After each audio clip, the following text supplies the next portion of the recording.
Welcome to the No Judgment Family Law Podcast. I'm your host, Wil Halaz, and today we're going to be talking about something that has come up a lot lately, and that is ChatGPT, AI, Google litigating, call it whatever you want, but the idea of sort of doing your own research, whether to, check what your attorney's been doing, whether to try and save yourself a little bit of money. And we're going to talk about, is it making it more expensive or less expensive? Are you helping yourself or are you hurting yourself? So if you guys have questions, we actually have set up an email account, especially for this podcast. So if you want to leave a question, leave a comment, and you just don't want to do it in the comments below, you can email us at podcast@cordelllaw.com. And we'd be happy to answer your questions, to talk about new topics here on the podcast. So let's just kind of dive right into it.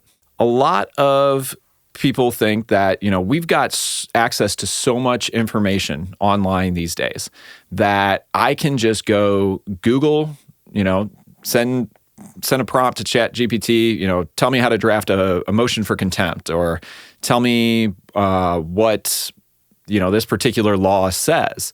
So I recently had a consultation where the prospective client came in and said, I know there's this new law in Missouri about maintenance, and now it's limited, and there's a term on it.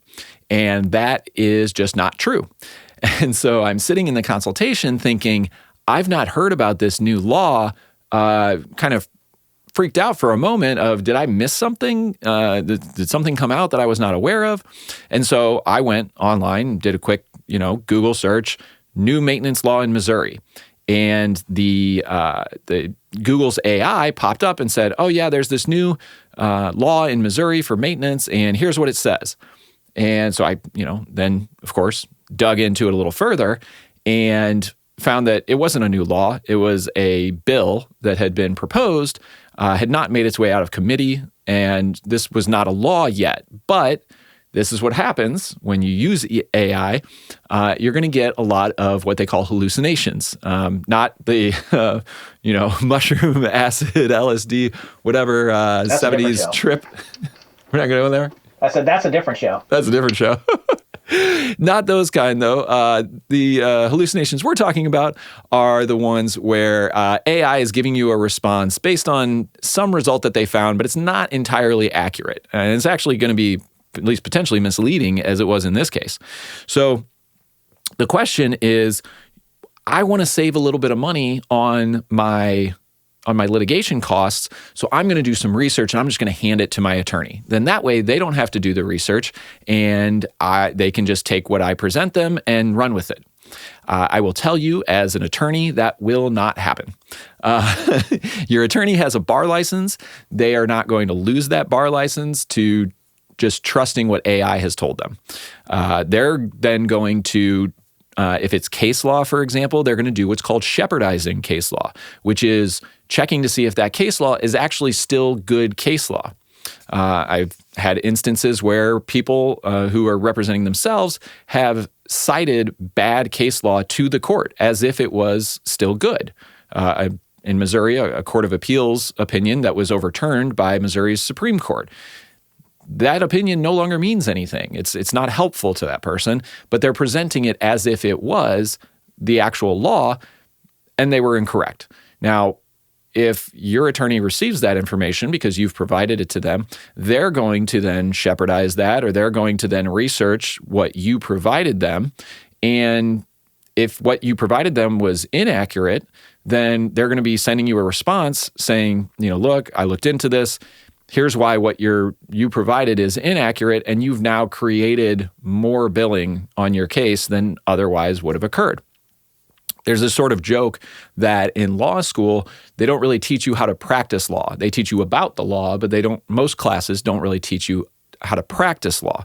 One of the things, though, that they do teach you in law school is how to research law and how to interpret law.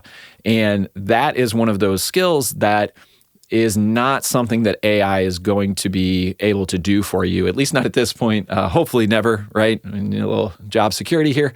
But At this point, it is not something that AI is really capable of. In fact, there's been a lot of ethics opinions out of many different states talking about the risks of even attorneys who are trained in the law using AI to help themselves. So, the idea that you're going to save money, generally you're actually going to end up spending more money if you are trying to do this stuff. Now, that's not to say that you shouldn't be asking your attorney these types of questions, right? And it's not to say that you can't do the research on your own, but don't expect that that's going to save you a bunch of money in the long run, okay? It's also the type of thing where if you just put it in and you take the first answer, it's not going to help you out. So there's going to be more of a time commitment that has to go into it than just, oh, well, I Googled this and this is what Google told me. Your attorney is going to spend more time explaining to you why that's not the case. The other part is AI can't tell you what your judges like, don't like, what arguments are persuasive for them and aren't persuasive for them.